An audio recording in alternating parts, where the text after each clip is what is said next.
So if you've ever driven through South Litchfield, coming across the bridge, you always, rain, shine, sunny, whatever, cloudy, you always see this guy. He's here painting. It could be blistering hot. It could be cold. I have seen him 100 times, and I finally said, I've got to meet this guy. So introducing my new friend, Michael. Hi, how are you? My name is Michael Rogan. I'm a plein air painter from Myrtle Beach. And I come down here frequently to paint. Here, Polly's, Georgetown. This particular day, I'm working on painting from this this building here because it's kind of iconic. I've talked to a lot of people that have come in here through the years, and this is one of the first structures that would hit your eye when you came here before Absolutely. A lot of this stuff was in here. So it's kind of a special building. It's not the easiest thing to paint, but it all depends how fussy I get. So Michael, as you're painting, I'm going to ask you a couple questions if you don't mind. No, How old were you when you realized you had this incredible talent? Well, I was probably in my 20s when I really started to work a little bit more at it. And then I decided I'd go to school to further my education and to become an art teacher, which I did for 30-something years up in Massachusetts. Wonderful. So I used that as a backdrop, as a means of getting by and surviving. And then I always like teaching. I still teach once in a while in Georgetown, but then I became more involved in this. As time went on, I just keep painting and painting and painting, and you kind of get better at it. And I had some really good teachers that I came across, Sure. good mentors that were really, really great painters, and they helped me out. And but now I just kind of come out and because I really like being outside. That's one of the main reasons. I've always liked it. Even when I was in college, I was only one of the few people that was actually painting outside. It's incredible. What kind of paint do you use primarily? Well, I use two brands. I use a Gamblin oil paint and a Winsor Newton oil paint. The colors are absolutely incredible. What you capture is just amazing. I couldn't paint a stick figure, so well, I'm in awe. That's a good start.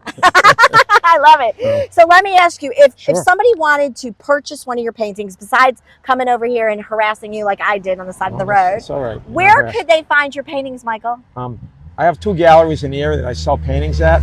There's one right up in Polly's Island. It's the Gray Man Gallery. The Gray Man Gallery, we love it. They recently moved from next to Bistro up the road about half a mile past the Publix. They're right by True Blue. Right, they're up that way. You got before it. that. And the other one is the Art Harbor Gallery up in Georgetown, right on Front Street. Fantastic. More towards the south end. And if you could paint anything, I know you like the outside, what's your favorite thing to paint? I like to paint everything. I mean, I like painting on the beach. It all depends. Like today, I'm doing this actually for someone, so I'm painting Very this thing. nice. But I like to find like offbeat spots sometimes where there's not a lot of people, and I can kind of go in and, like, for example, on the walking path over there. Sure. In there's some beautiful views because people don't realize it. You can really see the other side of the marsh over there, which is really because they're all the tree cover here. But when you get over there on a good high tide, it's very, very nice to go over there and kind of discover things. And but you always have to try things differently. Even if I'm painting, I've painted this a few times before, not the same as this, but each time you have to kind of approach things a little differently. The last one I did, I made the house a little bit small. So this one, I kind of enlarged it. And I got to work on the reflections in here that come off of that. That's more an invention because obviously it's low tide now. But when I come by in high tide, I can actually see some of those reflections. And so I'm going to put it in because it gives more interest to the painting. Absolutely. Well, Michael, I really appreciate your time today. And you Sure. keep mentioning a word that's very dear to my heart. You, my friend Michael, are living the Tide life.